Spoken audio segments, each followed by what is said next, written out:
իրենք արդեն հեծը գցել են իրենց ոտքերին, դուք երևի դա տեսնում եք, բոլոր ցուցանիշները կատաստրոֆիկ են, դրա համար Ազգային բարերար Սամվել Կարապետյանը հեծի պետականացման գործընթացը եւ դրա շուրջ քննարկվող փոխհատուցման հարցը ժամանակավրեպ է համարել։ Բարերարը անդրադարձել է իշխանապողության հնարավոր ժամկետներին եւ իրենց հետագա քայլերին, նշելով, որ ունի հստակ ժամկետներ, որոնք սակայն չի ցանկանում հրապարակել։ Նա վստահեցրել է, որ իշխանապողության սցենարը իրատեսական է եւ իրենք կայացնելու են միակ ճիշտ որոշումը անկախ այլոց կարծիքներից ու նարատիվներից, առաջնորդվելով Փաշինյանին արագ հեռացնելու նպատակով։ Ես իմ ժամկետները ունեմ։ Դրանք որքան մոտավորապես ինչ ժամկետներ։ Իհարկե չեմ ասի, հիմա ասեմ Մինչև 1 տարի թե 1 տարուց շուտ։ դա բոլորդ կտեսնեք։ Հերթով։ Խոսելով ընդդիմության ազգային ժողովի մանդատները վերցնել կամ չվերցնելու որոշման մասին, Կարապետյանը նաև նշել է, որ թեև լսում են ընտրողների տարբեր մեսիջները, սակայն վերջնական որոշումը կայացնելու են իրենք։ Հայաստանի վարչապետ Նիկոլ Փաշինյանը կմասնակցի ԱՄՆ-ի եւ Իսրայելի օդային հարվածների հետևանքով զոհված Իրանի գերագույն հոգեվոր առաջնորդ Ալի Խամենեիի հուղարկավորությանը, հայտնել են իրանական լրատվամիջոցները։ Իրանի փոխնախագահ Սեյեդ Համիր Փուլ Մոհամմադիի անցած շաբաթավերջին Հայաստան կատարած այցի ընթացքում Հայաստանի ղեկավարը պատրաստակամություն է հայտնել մասնակցել երկրի առաջնորդի հուղարկավորությանը։ Ալի Խամենեիի հոգեհանգստի եւ հուղարկավորության արարողությունները մեկնարկելու են հուլիսի 4-ին, շարունակվելով մինչև հուլիսի 9-ը։ Սահմանադրական դատարանը 5-րդ օրն է շարունակում է ընտրության արդյունքները վիճարկող քաղաքական 7 ուժերի դիմումների քննությունը։ Այսօր դատական նիստը կընթանա դռնփակ։ Ուսումնասիրելու են գաղտնի փաստաթղթեր, դրանք ուսումնասիրելու համար այս դատավարությունում մեկ փուլ է փակ դռների հետևում։ Միայն դատավարության մասնակիցներն են մասնակցելու եւ դատավորները։ Լրագրողների հետ զրույցում ասել է բարձր դատարանի նախագահ Արման Դիլանյանը։ Դիմումների վերաբերյալ որոշումները Սահմանադրական դատարանը ամենաուշը հուլիսի 4-ին պետք է ներկայացնի։ Դա օրենքով նախատեսված ժամկետ է դիմումների ստանալու հետո։ Սահմանադրական դատարանի մասին օրենքի համաձայն բարձր դատարանը կամ պետք է անփոփոխ թողնի ընտրության արդյունքները, այսինքն կենտրոնական ընտրական հանձնաժողովի որոշումը այդ արդյունքների վերաբերյալ, կամ անվավեր ճանաչելով այն 3 հիմնական որոշում կայացնի՝ անվավեր ճանաչել ընտրության արդյունքները, անվավեր ճանաչել եւ սահմանել մանդատների բաշխման կարգ, նշանակել ընտրության երկրորդ փուլ։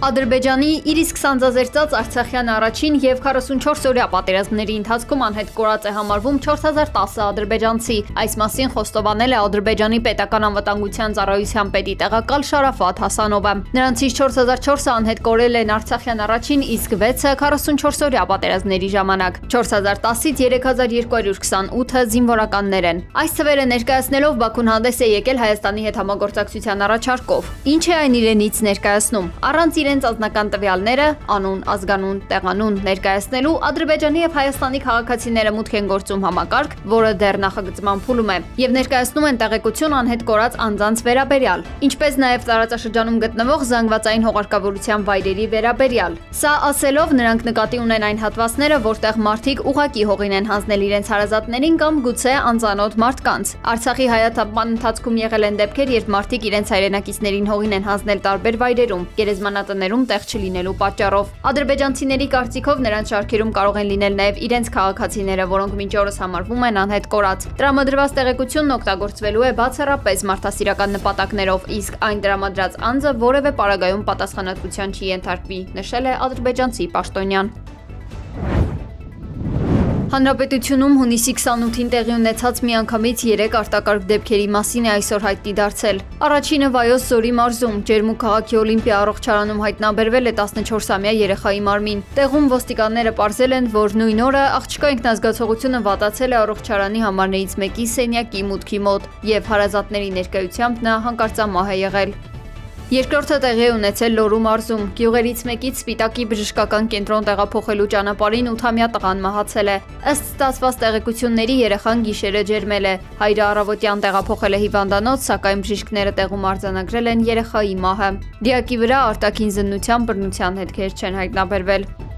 Նույն օրը Վանաձորում պայմանագրային զինծառայողը մի քանի կրակոց է արձակել։ Այսօր քննչական կոմիտեի խոսնակ Կիմա Ավդալյանը պարզաբանել է, որ զինծառայողը ԱՄԱ-ի տարածքում համոզված լինելով, որ մոտակայքում քաղաքացիներ չկան, իրեն պատկանող նախնական տվյալներով օդաճնշիչ ատրճանակով լիցքավորված մանր գնդիկներով մի քանի անգամ կրակել է գետնին։ Այդ ընթացքում նրան է մոտեցել տարածքում շրջիկ ծառայություն իրականացնող ոստիկանը, ում զինծառայողն ինքնակամ ներկայացրել է ձեռքին եղած ատրճանակը եւ հայտնել, որ այն պատկանում է իրեն։ Նախաձեռնվել է քրեական վարույթ դեպքի հանգամանքները պարզելու ուղղությամբ։ Քննչական կոմիտեի խոսնակը հայտնել է նաեւ, որ մամուլում որպես դեպքի վայր ներկայացվում են լուսանկարներ, որոնք իրականությանը չեն համապատասխանում։ Ավելի վաղ Շամշյան Կետքոմը հայտնել էր Վանաձորում հնչած կրակոցների մասին եւ նշել, որ կրակողը պայմանագրային զինծառայող է։